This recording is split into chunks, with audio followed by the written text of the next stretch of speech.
Hello everyone, welcome back to my channel. दोस्तों, आज का जो वीडियो है ये बहुत ही इम्पोर्टेंट होने वाला है, क्योंकि इसमें मैं आज आपको बताने वाला हूँ कि अभी भी बहुत सारे लोगों का क्वेश्चन ये आ रहा है कि गल्फ़ कंट्रीज़ में अप्लाई करने के लिए मैं क्या करूँ। मैं एक फ्रेशर हूँ, तो मैं गल्फ़ कंट्रीज़ में कैसे जा सकता हूँ। तो चलिए, इस वीडियो में मैं आपको एकदम स्टार्टिंग से और एंड तक आज के इस वीडियो में आपको फिर से एक बार बताता हूँ। हालांकि मैंने वीडियोस बना चुके हैं, लेकिन अभी भी लोगों को डाउट है। तो सबसे पहले मैं आपको बताऊँगा ये कि अगर आप कोई भी कोर्सेज़ वगैरह कर चुके हैं, यानी कि आप अगर डिप्लोमा बीटेक वगैरह कर लिए हैं, अपना क्वालिफ़िकेशन कंप्लीट कर लिए हैं, तो अब आपको करना क्या होता है कि आप इंडिया में ही या जिस भी कंट्री में है वहाँ पे आप जॉब सर्च करना स्टार्ट करते हैं। और आपको पता है कि फ्रेशर होना एक बहुत समझिए कि पाप है, ऐसा लगता है, क्योंकि जॉब मिलना बहुत मुश्किल होता है। हालांकि ये जो आपका जो क्राइटेरिया जब पूरा होते जाएगा धीरे धीरे, क्योंकि फ्रेशर हैं तो आपके सीवी में कुछ खास होता नहीं है, बस वही आपने क्वालिफ़िकेशन वगैरह दिखा दिया, आपका नाम एड्रेस, उसी से आपको पेज पूरा दिखाना होता है।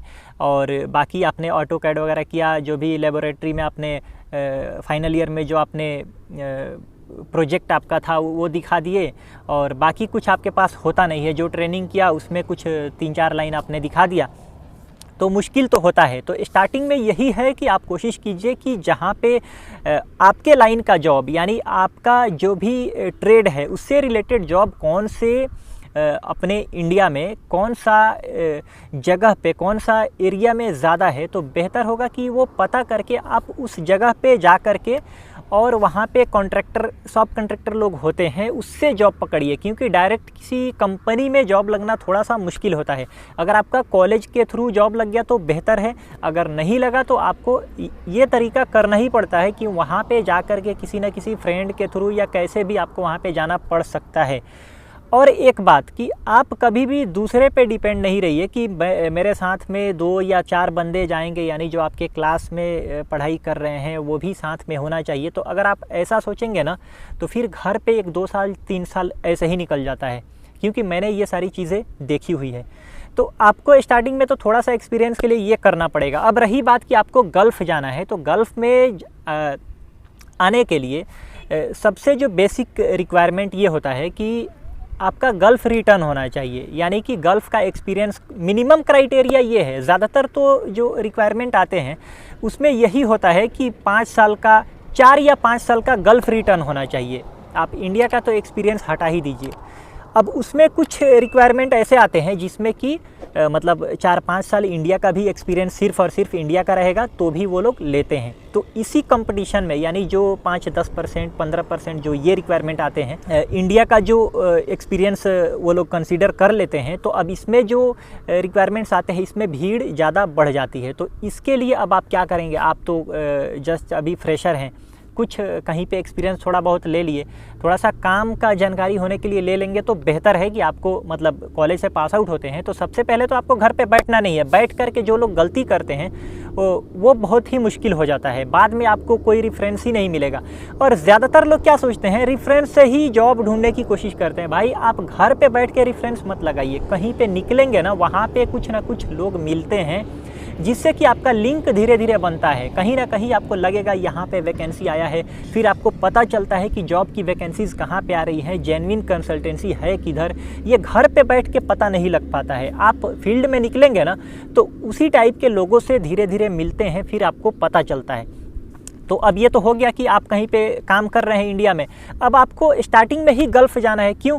क्योंकि ज़्यादा टाइम अगर आप स्पेंड करते हैं इंडिया में तो भी आप मतलब गल्फ़ के लिए एक फ्रेशर ही हैं। स्टार्टिंग में भी फ्रेशर हैं, लेकिन 4-5 साल का एक्सपीरियंस इंडिया का हो गया तो फिर भी आपको गल्फ़ के लिए बैठने का चांस मिल जाता है कुछ रिक्वायरमेंट्स में, लेकिन फ्रेशर का तो बिल्कुल नहीं मिलता है। तो यहाँ पे आपको 2 तरीके हैं। अगर आप फ्रेशर में गल्फ़ आना चाहते हैं तो फ्रेशर में तो आपको चांस मिलेगा ही नहीं। तो वहाँ पे आपको जिस भी आप इंजीनियरिंग वगैरह किया है या बहुत मतलब कोई क्वालिफ़िकेशन आपने हायर एजुकेशन किया हुआ है, चाहे आपने ग्रेजुएशन किया, चाहे डिप्लोमा किया, चाहे बीटेक किया, कॉमर्स वगैरह ये सब किया, तो अब उस लाइन में आपको टेक्नीशियन लेवल में आपको जाना पड़ेगा। क्यों? क्योंकि आपके पास 4-5 साल जो क्राइटेरिया था, जो ऑलरेडी मैंने बताया, इंडिया का एक्सपीरियंस होना चाहिए, तभी आप क्लाइंट इंटरव्यू में बैठ सकते हैं। तो आपके पास तो एक्सपीरियंस है नहीं, तो अब जो आपने क्वालिफ़िकेशन 3-4 साल 5 साल का जो किया हुआ है वो हटा करके वहाँ पे आपको टेक्नीशियन का ही एक्सपीरियंस कैसे भी दिखा करके आपको इंटरव्यू में बैठ करके, और जो भी टेक्नीशियन आपके लेवल का जो होगा, यानी आपके जो ट्रेड का होगा, जैसे एग्जांपल के लिए मैं बता दूं, जैसे आप मैकेनिकल में हैं तो मैकेनिकल में जो फीटर वगैरह हो गए, या HVAC लाइन में जाते हैं उसमें हो गए, इलेक्ट्रिकल से हैं तो इलेक्ट्रीशियन हो गए। तो इस टाइप से आपको थोड़ा बहुत नॉलेज ले करके जाना पड़ेगा और वहाँ जाकर कुछ दिन काम करके आप सीख जाते हैं। अगर आपके ऊपर कॉन्फिडेंस है तो ये पूरा मैटर करता है कि आपको कॉन्फिडेंस भी होना चाहिए कि मैं इस काम में जाता हूँ, और थोड़ा बहुत ड्राइंग वगैरह देखना पहले से आप कहीं ना कहीं से वो सब चीज़ें भी अपने आप को प्रिपेयर करते होंगे, थ्योरेटिकल और प्रैक्टिकली आप वीडियोज़ वगैरह देख करके या कुछ काम सीखे होंगे वहाँ पे ऑब्जर्व करके, ताकि वहाँ पे जा कर के आप काम कर भी सके। अगर आपको स्टार्टिंग में जाना है तो, नहीं तो आप बिंदास 4-5 साल ही वहाँ पे एक्सपीरियंस लेते रहिए। अब इसमें फ़ायदा क्या होता है कि जो लोग फ्रेशर में यहाँ पे आ जाते हैं और यहाँ पे आकर के काम कर लेते हैं 2 साल या 3 साल, तो काम करने के बाद जब आप जाते हैं तो अब आपका जो क्राइटेरिया था गल्फ़ रिटर्न का वो पूरा हो गया। अब आप वहाँ से जो भी पोजीशन पे आना चाहते हैं, जो इंडिया का कुछ एक्सपीरियंस आपका था ही और यहाँ पे 3 साल हो गया या 4 साल, जो भी आपका एक्सपीरियंस यहाँ पे हो गया, वो दिखाएंगे तो कहीं ना कहीं आपको, जिसमें क्राइटेरिया आता है कि गल्फ़ रिटर्न मिनिमम क्राइटेरिया वाला, उसमें आप बैठते हैं और फिर आप अच्छा पोजीशन पे जाते हैं। और जो लोग इंडिया में हैं सिर्फ़ और सिर्फ एक्सपीरियंस गेन करते जा रहे हैं, तो वो लोग मुश्किल है। और ये वीडियो सिर्फ़ और सिर्फ उनके लिए है जो लोग गल्फ़ कंट्रीज़ में आने के लिए इंटरेस्टेड है, क्योंकि बहुत सारे लोग ये बोलते हैं मुझे गल्फ़ नहीं जाना है, मुझे इंडिया में ही काम करना है, गल्फ़ में जाना बेकार है, ये है वो है। तो ये उनके लिए वीडियो तो होता ही नहीं है, क्योंकि जो लोग गल्फ़ कंट्रीज़ में आकर के पैसे कमाना चाहते हैं उनके लिए वीडियोज़ होते हैं ये जनरली।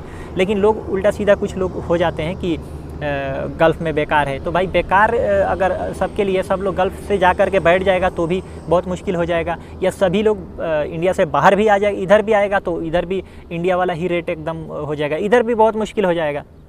तो इसीलिए जिसका जहाँ पे नसीब है, जिसका जहाँ पे मन है, वहाँ जाके कमाना चाहिए।